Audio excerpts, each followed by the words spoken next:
Meet Momo, a small but incredibly commanding house cat who quickly became the unquestioned leader of a home filled with giant German shepherds. Despite his size, Momo ruled with quiet confidence and establishing himself as the king of the house. Everything changed when a tiny rescued Bobcat kitten arrived, bursting into the household with curiosity and endless energy. The little Bobcat immediately became fascinated with Momo, constantly trying to get his attention, and seemed to decide that this mysterious white cat was the most important thing in the world. But what does a bossy old house cat do when a Bobcat decides he is the center of its universe? Stick around, because you are not going to believe what happens next. Before we start, hit the like button and make sure to subscribe if you haven't, and hit that notification bell so that you won't miss any new stories. In a small town outside Missoula, Montana, there was a white house with a wraparound porch, a muddy side yard, and a level of animal activity that made the mailman pause before getting out of his truck. The house belonged to the Whitakers, an ordinary American family by every visible measure. Tom Whitaker taught shop class at the local high school. His wife, Diane, handled the books for a farm supply store in town and volunteered with a licensed wildlife rehab network whenever someone found an injured owl, an orphaned squirrel, or the occasional half-frozen raccoon that had made terrible life choices. They had two long-haired German shepherds, Peter and Henry, both huge, both handsome, both deeply committed to the idea that they were fierce guardians of the home, and both completely submissive to a white cat named Momo.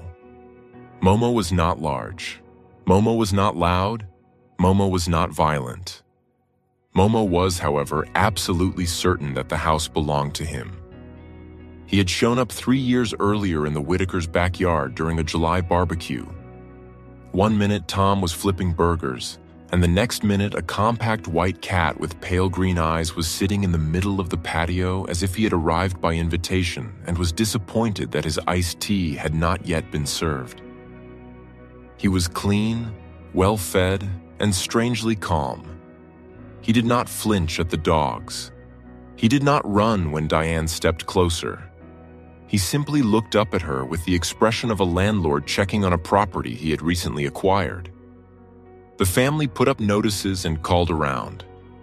Eventually, they reached Momo's previous owner, a kind woman named Laura who lived across town and sounded both relieved and sad. Her children had developed severe allergies. She had been trying to rehome him with relatives, but Momo had apparently skipped the discussion phase and made his own decision. That was how Momo became a Whitaker. He walked through the front door on his first evening, inspected the kitchen, the hallway, the laundry room, and the living room, then jumped onto the back of the couch and settled there as if he had been paying the mortgage for years. Peter, their older German shepherd, had approached him with enormous politeness and a hopeful tail wag. Momo had looked him over once, lifted one paw and placed it lightly on Peter's nose. That was all. No claws, no hiss, no swatting. Just a gentle, deliberate tap that said, in perfect silence, "Let them record that this matter has been settled." Peter backed up and sat down.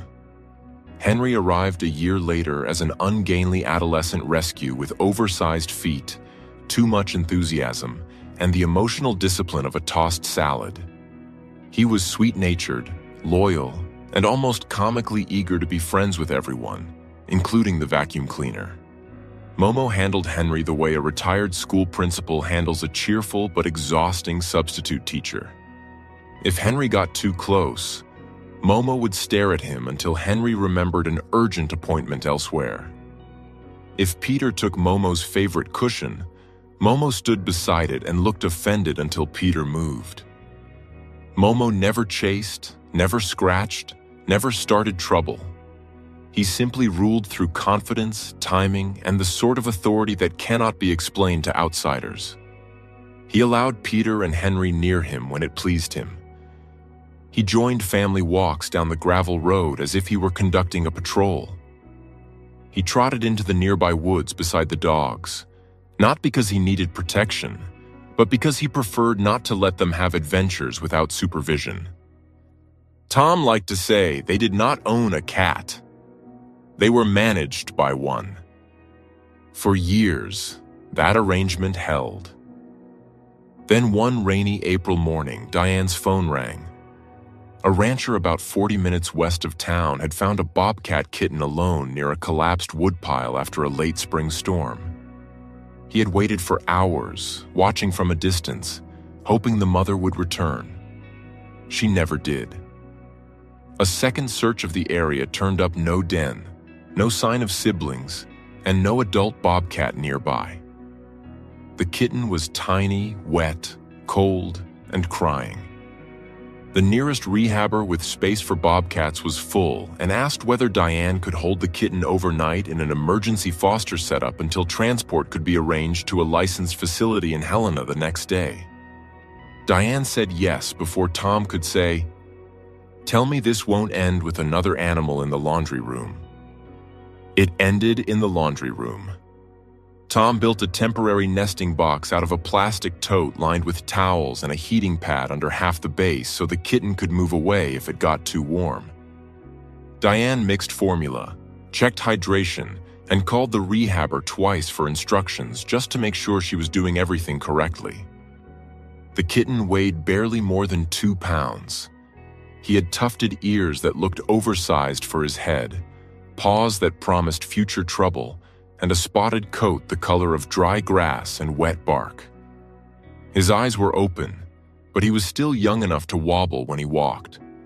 He hissed at the syringe, batted at the blanket, and then collapsed into sleep so hard it looked like someone had unplugged him.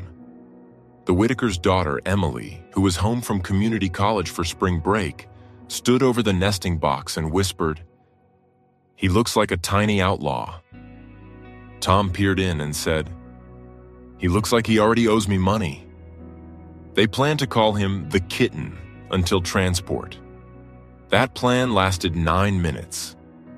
Emily said he needed a name for paperwork.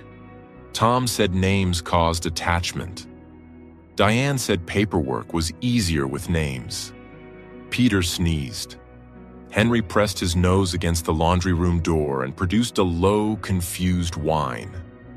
Momo, who had been silent through all of this, jumped onto the washing machine and stared down into the tote with an expression of total disapproval. The kitten opened one eye, looked up at Momo, and made a tiny, rasping chirp. Momo did not chirp back. Momo looked as if someone had set an unscheduled meeting on his calendar. "Biscuit," Emily said suddenly. "Why Biscuit?" Tom asked. "Because he's small, warm, and kind of falls apart when you pick him up." So Biscuit he became. The first 24 hours were all work and worry. Diane fed him every few hours. Tom adjusted the heat. Emily kept notes on weight, appetite, and bathroom activity like a nervous intern at a very demanding hospital.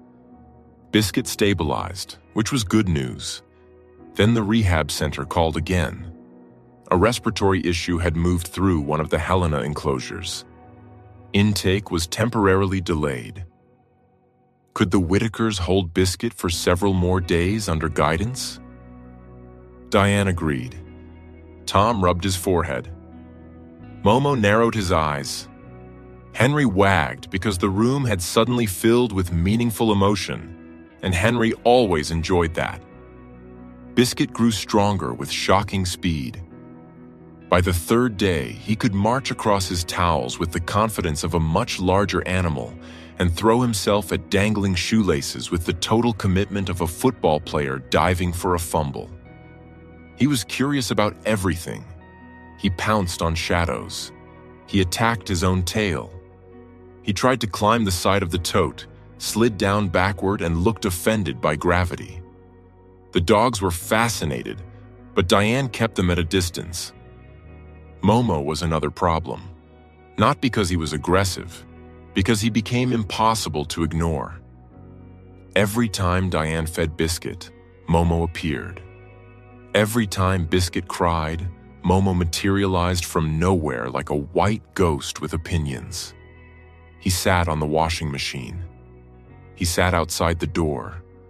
He sat in the hallway and looked at whoever exited as if expecting a report. He never made a sound. He just watched. "Momo's jealous," Emily said. Tom shook his head. "No, Momo's conducting an investigation." Biscuit noticed him immediately. From the moment he was strong enough to focus, he fixated on Momo with a level of admiration that was half curiosity, half devotion, and half foolishness, which was too many halves but accurately reflected the situation. If Momo appeared in the doorway, Biscuit scrambled toward him. If Momo turned his back, Biscuit trilled and followed. If Momo sat still for more than 15 seconds, Biscuit assumed this was an invitation to climb him. It was not. The first supervised introduction happened because Biscuit escaped. He learned how to wedge one paw over the lip of the tote, then another, then launch himself out like a furry potato with ambition. Diane turned around to rinse a syringe and heard Emily yelp. Biscuit had hit the floor, bounced once, and was waddling at top speed toward the doorway where Momo was standing. Momo did not retreat. He stood there with his tail wrapped neatly around his feet, looking almost insultingly composed. Biscuit reached him, tripped over his own paw, tumbled forward, and ended up face first against Momo's chest. The room went still. Peter and Henry were shut outside. Tom froze in the hallway. Diane took one careful step forward. Momo looked down. Biscuit looked up. Then Momo leaned forward and sniffed the top of the Bobcat kitten's head. That was all. No swat, no hiss, no retreat. He simply stepped around Biscuit and walked away with grave dignity while Biscuit spun in a clumsy circle and toddled after him like a child chasing a parade float. "Well," Tom said quietly, "that could have gone worse." It became the pattern of the next few weeks. Biscuit followed. Momo tolerated. At first, that was the whole relationship. Biscuit would emerge for exercise and immediately seek out Momo as if the white cat were the center of the universe. Momo would maintain a calm, immovable distance, allowing the kitten to get close enough to feel victorious, but not close enough to become ridiculous. This required great skill because Biscuit specialized in becoming ridiculous. He launched himself at curtains. He skidded across the kitchen floor. He hid behind boots and forgot where he was.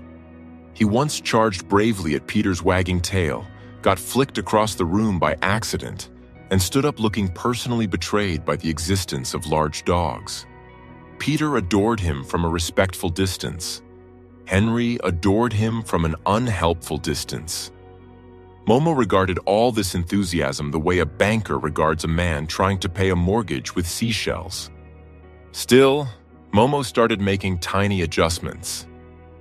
He stopped leaving the room when Biscuit entered. He allowed the kitten to nap nearby. He refrained from correcting him unless Biscuit bit his tail, which happened more often than Momo considered reasonable. One afternoon, Emily found them both in a patch of sunlight by the back door. Momo was lying on his side, eyes half closed. Biscuit was sprawled against Momo's stomach, one paw over Momo's front leg like a toddler who had won an argument through exhaustion. Emily took a picture and whispered, "Nobody is going to believe this." Tom did. He had been watching something change. Momo, the stern little emperor of the household, had always preferred order. The dogs were predictable. The humans were trainable. The daily schedule belonged to him, and everyone more or less respected it. Biscuit was none of those things. Biscuit was noise, motion, interruption, and wild ideas on 4 feet. He darted under chairs, chewed cardboard, and treated every room like a newly opened amusement park. He did not care about Momo's rules because he did not understand rules yet. He only understood fascination. And for reasons none of the Whitakers could fully explain, that fascination worked on Momo. It did not soften him all at once. It wore him down pebble by pebble. First, Momo let Biscuit nap beside him. Then he allowed brief grooming, though mostly it looked like he was trying to tidy a storm cloud with a teaspoon. Then the family started noticing play. Not much at first. A single tail flick, a crouch, a sideways hop. Then one evening, Biscuit bounced at Momo 3 times in a row with his hindquarters flying in different directions, and Momo, in a shocking lapse of monarchical restraint, pounced back. Emily gasped so loudly she scared Henry. What followed was not graceful, but it was lively. Momo darted behind the sofa. Biscuit chased him and slid into a chair leg. Momo doubled back, tapped him on the shoulder, and sprang away. Biscuit chirped, spun, and tore after him with all the coordination of a dropped mitten in a windstorm. Peter watched from the rug with deep interest. Henry got so excited he sneezed twice and sat on Tom's foot. From then on, the house changed. Momo still ruled it. That much was clear. But the rule had become less strict and a lot funnier. He still corrected Peter with a look. He still made Henry move by standing silently in doorways until guilt overcame him.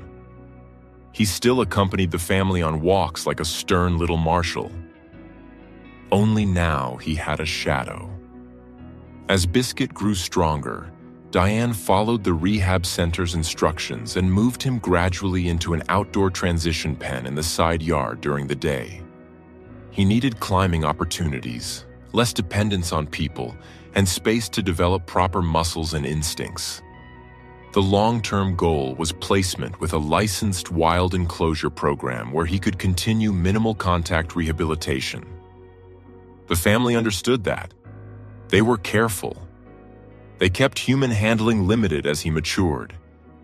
Diane was strict about routines. But during those first early weeks, while Biscuit still needed bottle support and close monitoring, he remained partly indoors under supervision. And those were the days that stitched the bond. Momo would sit outside Biscuit's pen, tail tucked around his paws, pretending not to care. Biscuit would throw himself at the wire mesh, chirping as if he had been abandoned on another continent. Momo would hold his ground for several minutes, then settle down where Biscuit could see him. If Biscuit was brought inside for feeding and meds, he searched for Momo first. If Momo came back from a walk in the woods with the dogs, Biscuit paced with excitement until he caught sight of him. Tom once looked out the kitchen window and found Momo perched on a stump outside the pen while Biscuit attempted to climb a branch inside. The two of them sat there in perfect silence, one compact and white, the other spotted and tufted, both facing the same direction like mismatched security guards. "That," Tom said, "is the strangest thing I've ever seen on my own property." "Not even close," Diane replied. "You wore sandals to fix a snowblower." The funniest changes came in Momo himself. Before Biscuit, Momo joined walks on his own terms. He strolled, he supervised, he never hurried. After Biscuit, he started trotting. If Biscuit had an outdoor exercise session in the fenced side yard, Momo would pace the perimeter like a coach with an over-enthusiastic rookie. If Biscuit pounced on leaves, Momo sometimes pounced too. If Biscuit scaled a log and slipped off backward, Momo would stare at him with such withering judgment that even Tom laughed. And sometimes, late in the afternoon, when the house was quiet and the light fell soft across the floor, the family saw something even stranger. Momo looked happy, not just satisfied, not just in control. Happy. The once bossy white cat who had built his whole identity around being unimpressed now had moments where he raced down the hallway because a bobcat kitten was chasing him. He rolled onto his side and batted at paws half his size. He sat beside Biscuit during naps and cleaned behind the little tufted ears with a patience nobody thought he possessed. Even Peter and Henry seemed to understand that something special was happening.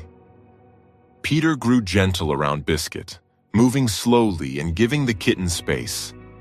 Henry tried very hard to be gentle, though his version of restraint was to vibrate in place like a refrigerator with emotions. One evening, Biscuit slipped past Emily's legs and bounded into the living room where Peter was lying by the fireplace.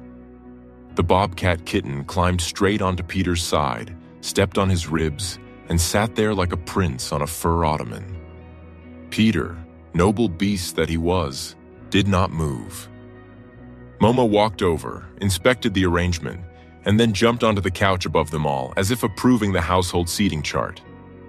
The Whitakers laughed more that spring than they had in years.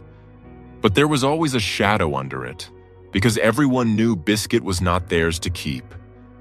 He was a wild animal. He deserved a life that honored that. No amount of charm, attachment, or comedy could change the truth. As the weeks passed, Biscuit grew longer in the legs and sharper in the face. His movements became more precise. His play became more athletic. He needed the outdoor enclosure more. He needed less cuddling, more climbing, less human attention, and more room to become what he was meant to become. The rehab center finally had space at a larger licensed facility outside Helena, one with a proper bobcat enclosure, limited human contact, and a release assessment program if his development stayed on track. Diane got the call on a Thursday afternoon.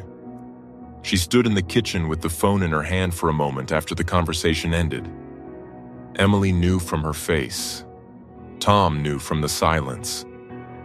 Peter lifted his head. Henry came over and leaned against Diane's leg.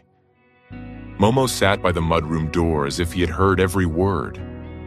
Nobody said much at dinner. Biscuit was transferred 2 days later. Tom secured the travel crate in the back of the SUV. Diane packed his records and formula notes. Emily tucked in the small blanket he liked to need before sleeping, though the rehabber had warned them not to expect him to need such comforts much longer. Biscuit fussed during the first few minutes, then quieted. Before Tom carried the crate outside, Momo walked over. Everyone stopped. Momo sat beside the crate and looked through the wire door. Inside, Biscuit shifted forward until his little nose pressed near the mesh. For a long moment, they simply looked at each other. Then Momo reached out one white paw and touched the crate. Not hard, just once. A farewell in Momo's language. Emily cried in the driveway. Diane wiped her eyes before getting into the passenger seat. Tom drove. Peter and Henry sat on the porch when the car left, confused by the solemn mood. Momo stayed in the driveway long after the dust settled. The house was quieter after Biscuit left. Not empty, exactly, but quieter in a way everyone felt. Momo returned to his old routines, though not completely. He still ruled. He still supervised walks. He still kept Peter and Henry in line with minimal effort. But sometimes he went to the mudroom and sat by the spot where Biscuit's tote had once been. Sometimes he stood at the side yard fence and looked toward the empty pen. Weeks later, Diane received updates from the rehab facility. Biscuit was thriving. He had bonded appropriately with limited human contact, moved into a bigger enclosure, and was showing strong climbing and hunting behavior. There was a good chance he would eventually be released into approved habitat if he continued developing normally. The news brought relief. It also brought a strange, tender ache. Then, months later, one of the rehab staff sent a photo. Biscuit, now larger and leaner, sat on a log in the enclosure with his tufted ears up and his paws planted wide. He looked wild, not house wild, not playful pet wild, truly wild, ready for his own life. But there was something in the expression that made Diane laugh through her tears. He looked bossy. Tom studied the picture and said, "That cat learned management from Momo." Emily framed the photo and set it on the bookshelf under an older one of Momo lying in the sun with a tiny spotted kitten pressed against him. As for Momo, he never entirely lost the lighter side Biscuit had brought out. Even after the Bobcat moved on, the white cat remained a little more playful, a little less severe, as though the kitten had cracked open a secret room in him and forgotten to close the door on the way out. He still joined family walks. He still ran the dogs like an underfunded military branch. He still sat on the porch each evening with the confidence of a mayor inspecting his town. But now, once in a while, he broke into a sudden dash across the yard for no obvious reason, skidding around the stump by the side fence where he and Biscuit had once kept watch together. Peter would bark once and follow. Henry would thunder after them in complete confusion. Tom would laugh from the porch. Diane would shake her head and say that the whole place had gone silly. And maybe it had, but in a good way. Because what the Whitakers learned that year was simple enough to fit into ordinary life. A bossy old house cat could find room in his kingdom for chaos. A tiny wild kitten could change a whole home without staying forever. Big shepherds could be gentle. Tough-looking men could cry in driveways. And sometimes the funniest animals taught the deepest lessons without trying. Momo had ruled the house before Biscuit arrived. Nobody disputed that. But Biscuit did something the dogs never managed. He made the king laugh,